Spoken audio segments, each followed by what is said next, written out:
Okay, going to do a video here on how to solve this high-tech pet collar issue.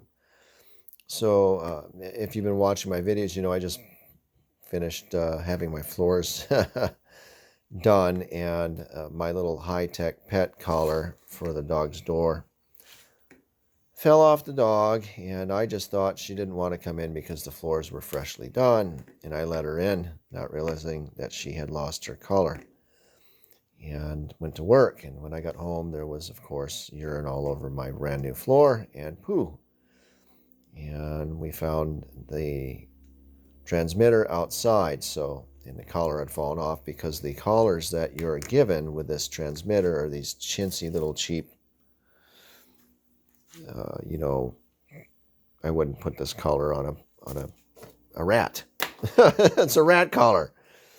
So searching around, I couldn't find another collar that would be long enough to go around this pit bull's neck that would fit the width of this transmitter. So I'm going to show you what we're going to do here to resolve this issue. A lot of people have been complaining about it. I'm going to show you how to resolve it. So you hold the camera, Mr. Cameraman. Point down here, please. Okay, so what we have here is I have the original dog collar here, one of these. I'm going to go on the side here, on the thin edge on the side where it's not doubled over for adjustment. It's already adjusted to fit the dog's neck.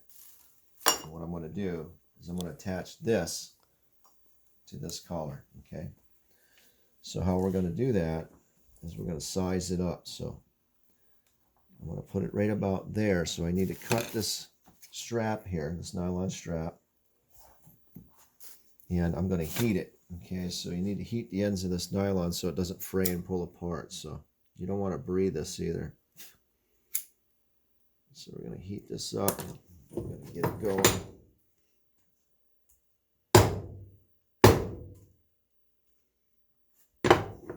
Don't mind the mess. I've been busy working on my house. I haven't had time to clean up my shop.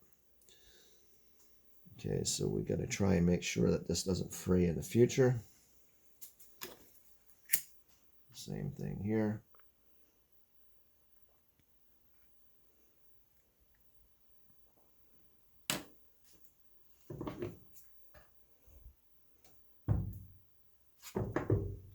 Okay, so that should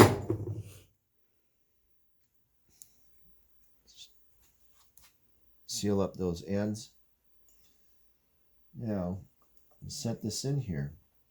The next thing I need to do is I need to pierce, because we're going to use rivets on this. I need to pierce the nylon of both the collar and the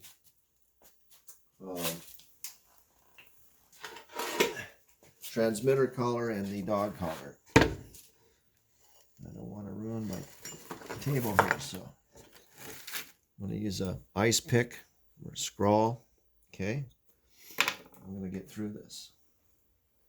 So the way you do this, you want to get it right about there.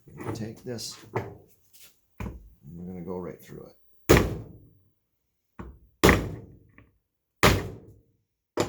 Okay, we're going to work that.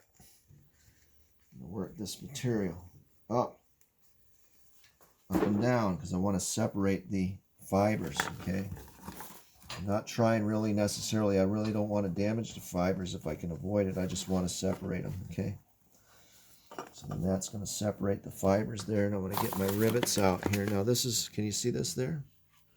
This is what I bought at the craft store, so we're going to go ahead and use this. Set some rivets in here.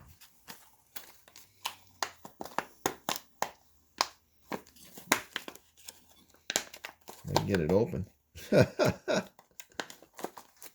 right.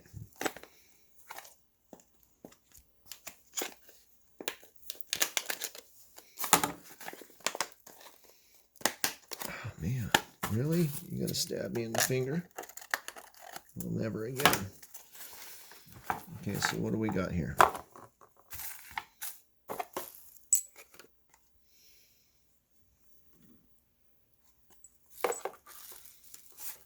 Okay. So I have to determine which direction I want to go with my rivet, right? I would really prefer, and I got to figure out, these are different size rivets, right? That's a little tall. So look on the side here to see where we're doing, how I'm doing for height. So I'm going to use this one. Let's see, that's a little small. I think I would prefer to use the larger. I'm going to go with the larger ones here. They're bigger here on the end. 2 of these. Okay, right like that. Okay, let's get these put away because I'm going to start pounding here. I don't want these flying all over the place. This is an assortment. I gotta find the tops that'll go with them. There's a top for that one. There's a top for that one. Okay, so the rest, I just hope they're not too long. And you don't want to overdo rivets because you can damage the heads. But let's see how we do here. So I'm not showing any shorter shank rivets, so it's the diameter that's the difference in size. So I'm going to err on the side of the larger diameter rivets. Even though they have a longer shank than I would like, we're still going to use those. Okay, let's see if I can get those pressed down. So now I need to determine, I want the smooth side of the rivet. I'm going to put this from the bottom. So now we're going to remove our awl. Come a little closer so they can see, Bubba. See, there's a hole there now, okay? Pinch that, I'm going to flip that over. I'm going to shove this rivet through both material. Okay, we're going to go through the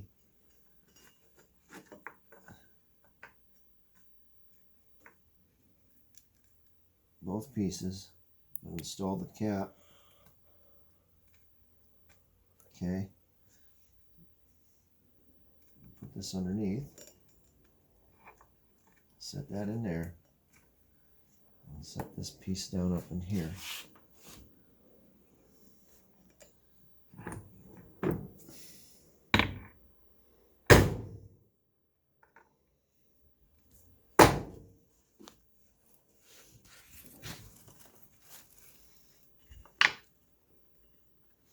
I'm going to hit that one more time.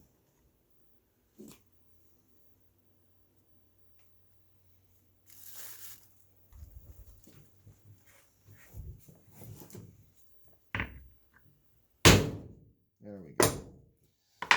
Okay, so that's one side. Now you don't want to have this too tight on here, right? You want to give this room to kind of move around, and that'll give you a longer lived strap. Strap's too tight, it's going to stress it out more than when the dogs run around and going through bushes and stuff. So I want this to be a little bit loose. Okay. Here we go. We're going to open up these threads again. Okay. Turn that around. We're going to lift this up a little bit. Open those nylon threads. Come out. I'm going to come from underneath. I'm going to put this in through the material. Okay. Put this on underneath. Like that. Like that.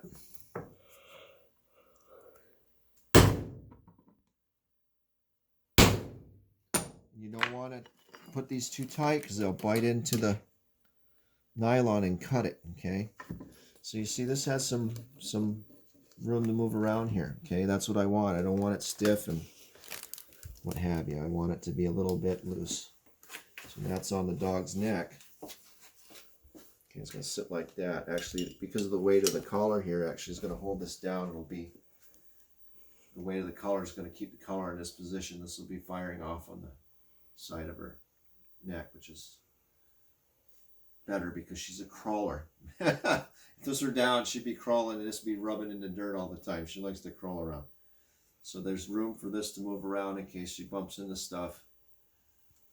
And look at this finish job on the back side. You can see I didn't bite into the nylon. We didn't bite in and ruin the nylon on the front side.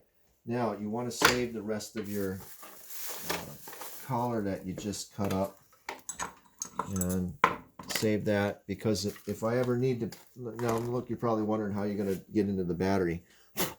I can still get this open, and the back cover is going to stay with this collar, and I can access it to get in there to deal with the battery. And if I have to, okay, I can just cut this off and take some dikes and remove the rivet with some dikes, which are wire cutters that are flat on one side, right?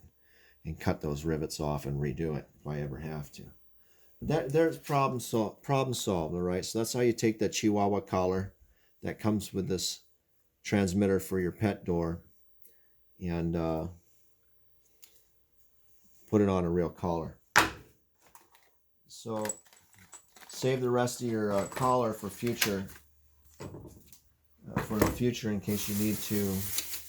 Save the rest of this in case you need to make some more pieces to put this on again, right?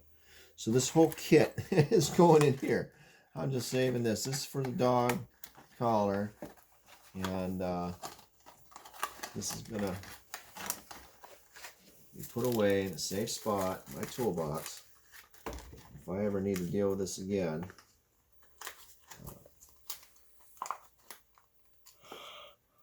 I have a resolution. Now, just a little heads up on these batteries. I would highly recommend that you make sure your pet collar's working every day. Your batteries, my batteries last about 6 months. If your battery goes dead on your dog, they're going to be either stuck outside or stuck inside. But usually what will happen is the door will not work when the dog gets within range of the transmitter, right?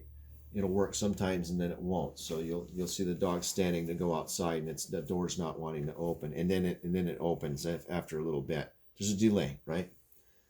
That's a weak battery, so change your batteries out if you ever see that. But highly recommend you're letting the dog out. Make sure the dog goes through the door. You see the door open, and everything's going to be smooth and working. And keep an eye on that so you don't have the issue that I ran across today. All right, go ahead and stop.